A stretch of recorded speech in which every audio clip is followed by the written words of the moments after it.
I'm Christy. Today I want to talk to you about how pictures can improve communication. Another popular form of alternative communication is PECS, or the Picture Exchange Communication System. Now you can find lots of websites that use and or offer PECS pictures and different ways to use them. Now you can find the official site at www.pecs.com. And from there you have to pick your location. If you want the US version directly, that's at www.pecsusa.com. I've got links to both of those over on the blog. You can find the blog post at www.havenofhopeforme.com. This originally posted at the end of June of 2021. Now, PECS is a system of using pictures to communicate thoughts, wishes, wants, and needs. As I mentioned above, you can find tons of sites that offer pictures to use with the PECS model. The beauty is that you can also use your own pictures. Now, there are many ways that pictures can become communication. A picture can be given to someone or pointed to indicate that something is wanted or needed at the moment.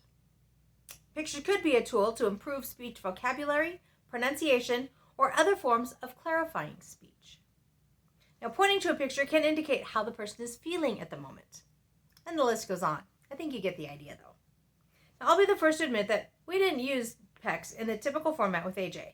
So I have no personal experience with it from that perspective. However, I understand the basics, and I think that it's an amazing tool to try when verbal communication isn't possible. Most people can learn to point to pictures. Now, making the connection between what the picture represents and what they want, that might be an issue. But many people can still learn to make that connection. And once that connection is made, communication is possible. With the vast number of pictures available, and the ability to use any picture you create, take, or find, the possibility of not having a picture of something that's important to your loved one is pretty much impossible, especially with smartphones today. If you can't find a picture of what you want, you simply snap one up from the item in your home and print it out. Done. Picture's now available. Now, PECS can be used to create a schedule for the day, a list of pictures in order of the events that need to happen on a particular day. As the event takes place, the picture can be removed or flipped over so you know what the next expected event is. PECS can also provide choices. Do you want an apple or a banana? Do you want to play with Legos or draw? Offering pictures of each option and allowing your loved one to point to the one they want is a quick way to communicate clearly. Now, to me, and this is admittedly my opinion, but the biggest drawback to using PECS is that you always have to have multiple pictures with you in order to communicate. No pictures, no easy way to communicate. Now, I suppose in this day and age, it would be possible to put the pictures on a tablet or smartphone and carry that with you, which is a pretty common practice. However, this too can become cumbersome and hamper communication. Now, they make binders and other ways of coordinating multiple pictures. While these are incredibly helpful and beneficial, they still must stay with the person needing to use the pictures in order for them to be able to communicate clearly. If this is an effective means of communication and minimal pictures are needed when you're not at home or some other place that can accommodate a lot of pictures, then it's probably worth using, potentially even as your main source of communication. However, if many pictures are needed on a regular basis, it may be more complicated to keep everything with you as you move throughout your life. Now, as I mentioned before, we didn't use PECS in the traditional sense with AJ. Our speech therapist used them with AJ to help increase and clarify his vocabulary.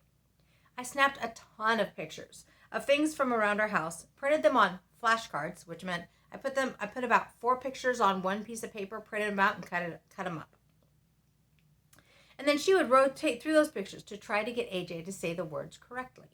Now, I say correctly because at the time he had apraxia of speech, which meant that he had his own versions of words, and she was working with him to get to say the correct usage of the word or the correct pronunciation.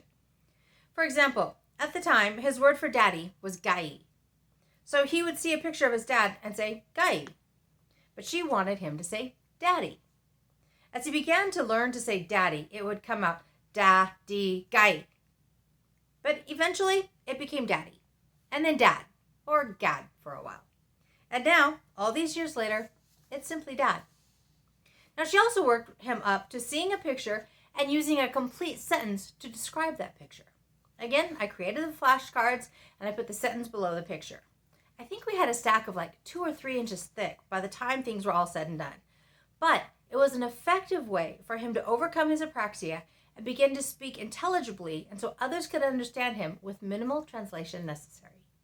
Now, honestly, today, he still has some intelligibility issues. Fortunately, we can usually ask him enough questions to figure out the gist of what he's trying to say. And if one person doesn't understand him, usually someone else can figure it out. So my question for you this week is this. Have you used PECS with your loved one? Was it a success for your family? I'd love to hear your thoughts. You can leave me a comment below, or you can leave me a comment over on the blog. Again, that's at www.havenofhopeforme.com. This originally posted at the end of June of 2021. I'm grateful for the help that we've received from using PECS so that I can continue to say that life is good and there is never a dull moment.